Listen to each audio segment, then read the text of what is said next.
offence and is liable on conviction to a fine not exceeding 5 million shillings or to imprisonment for a term not exceeding 3 years or to both. So, Governor, you had that. You need to indicate within 2 weeks the type of administrative action that you have taken against the person who was supposed to provide information to the auditors. And once you do that, then when we are doing our reports, we'll take a view and see what to recommend, whether prosecution or to have that issue mitigated. We will not be able, members, to look at the executive report. So, Secretariat, appoint another day where we will allocate Elgeyo Marakwet to come and answer to the queries raised by the auditor and the status of the implementation of our report tabled on 27th March 2025 on the implementation of the executive report of Elgeyo Marakwet.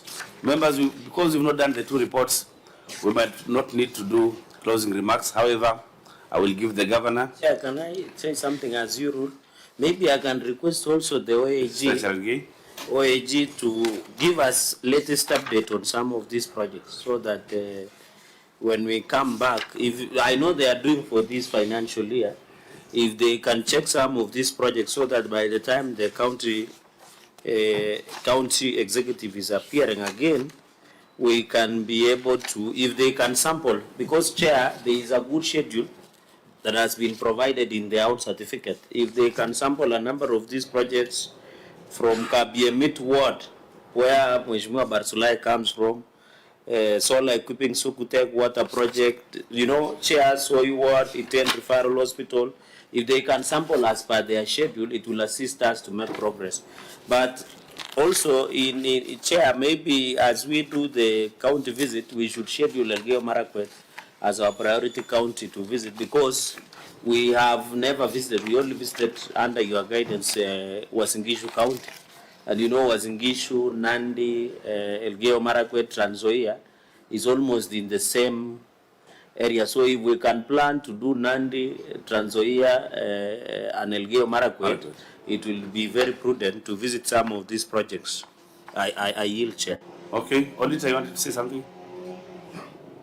Thank you, Chair. This is well noted, and my team is currently doing the audit of the executive, and before we finish, we shall have already visited the projects.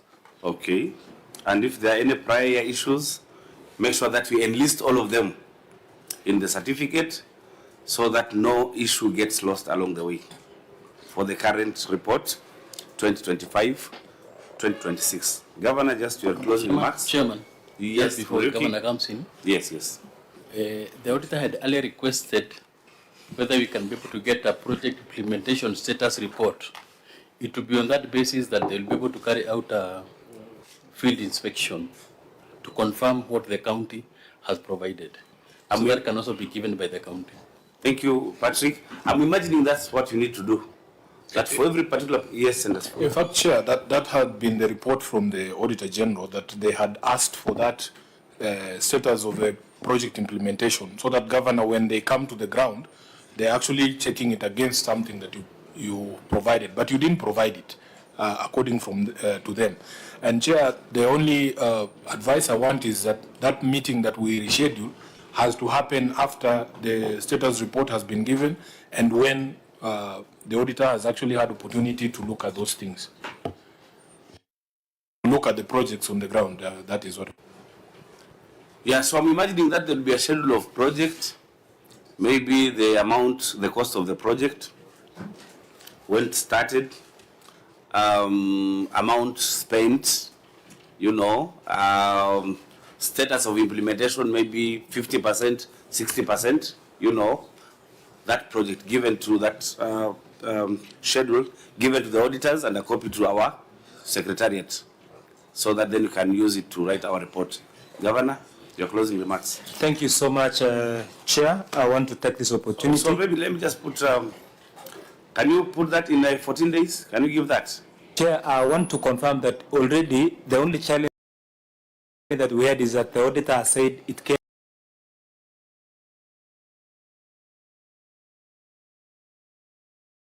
to him just a few days ago before The format is prescribed. So what I want to confirm that it's already with the auditor. We can update it and give it to him within the 14 days. In the format on time, prescribed. and then with the format prescribed by the auditor, and then he can be able to proceed. Luckily, he's on the ground now. Therefore, he can actually, when he's doing his routine report, audit for 24-25, he can be able to combine another report on the same, Chair. Right. So, Chair, just to close, I want to take this opportunity on behalf of my team and on behalf of the great people of Elgeyo Marakwet to thank this committee. It's unfortunate that we didn't look at the other report, but I want to confirm to you that the suggestions that were given to us by this committee, not entirely, but we have really made tremendous progress, tremendous, and I will even point out, and I should thank the National Treasury, that the last time we were here, we had a huge variance between IFMIS and in our financial statements, and we have resolved with National Treasury as we speak. But because of the guidance of this good committee, led by your able chair, we have done tremendous progress as Elgeyo Marakwet. We are not where we were last year, and want to confirm that even as we come back, we will ensure that all that we progressively comply in some of the things. We also want to thank the Auditor General's Office and the COB for the guidance they have been giving us progressively to capacity build our team.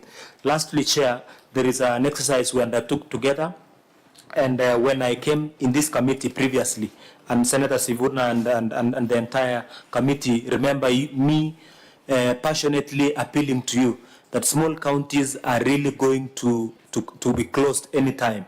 And Chair, even if we didn't reach what we wanted, you demonstrated goodwill as the Senate to protect the small counties by giving us an affirmative.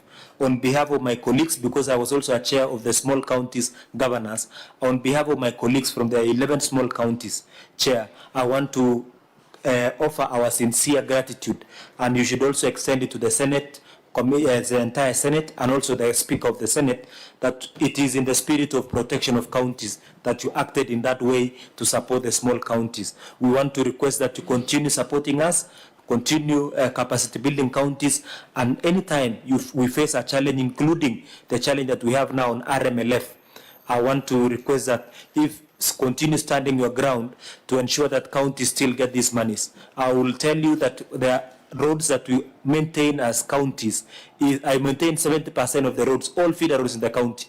30% is only by Kera and Kena and Kura. The rest of the 70% are under my back as the governor. I am requesting that you continue in the same spirit, the same way you've been supporting us, so that we can be able to ensure that the devolution dream is achieved, because Senate and the governors are actually partners in devolution, and you are our protector of devolution. Thank you so much, Chair. Thank you, Governor.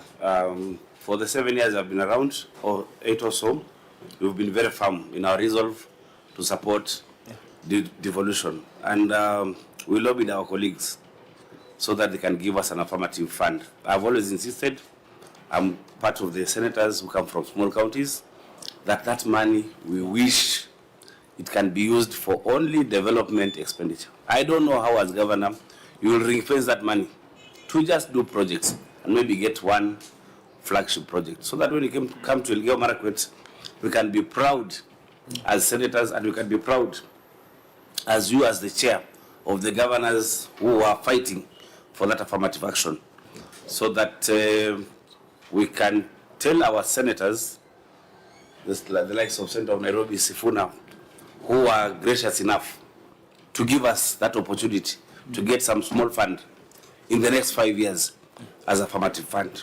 So, I don't know, Sifuna, you are on the mic. You want to say something? Just in closing, Chair, you know, our bishop is not here. The senator for Kitui is our resident bishop. There's a Bible in the story about some lepers who are healed by Jesus, and only one of them came back to say thank you. Governor, you are the only one of those small counties who has come here to say thank you. So I want to say that we appreciate that when we collaborate and work together and things work.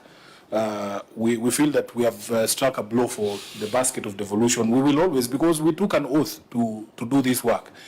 Even on the fight of the RMLF, actually for us as a Senate, we are worried about you in the Council of Governors. Because, Chair, you remember we have said previously that sometimes we agree that we are going for this war together. Then we see some breaking news. You are smiling behind the tent with some people from the executive who I will not mention because Elgeyo will come back into this room. You think he has gone, but he's just somewhere here, waiting to hear that name. Then he comes back. So we feel also sometimes that then the Council of Governors is sabotaging us in this fight for RMLF. I remember there was a time when you had gone to court and we knew you had a good case. And then there was a judgment that was pending. Instead of us pushing for the judgment, you guys cut a deal with the National Assembly. The judgment was postponed. Then it came back. Now I hear they have started the fight again. But I want to assure you that for us, we believe in the oaths that we took to support you, to support devolution. And we will not tire until the time when Kenyans get rid of us from the Senate. So I want to thank you, Governor, and stop there. Thank you, Senator Sifuna. That was a very useful addition. And so for me, for governors and the assembly, I've always said, let us remove this appetite for money, especially money appropriated to counties to go to operations. The likes of tea and mandazi. Once the money goes up, then the money for operations goes up. Tea and mandazi definitely goes up, and we wonder if the stomachs have increased.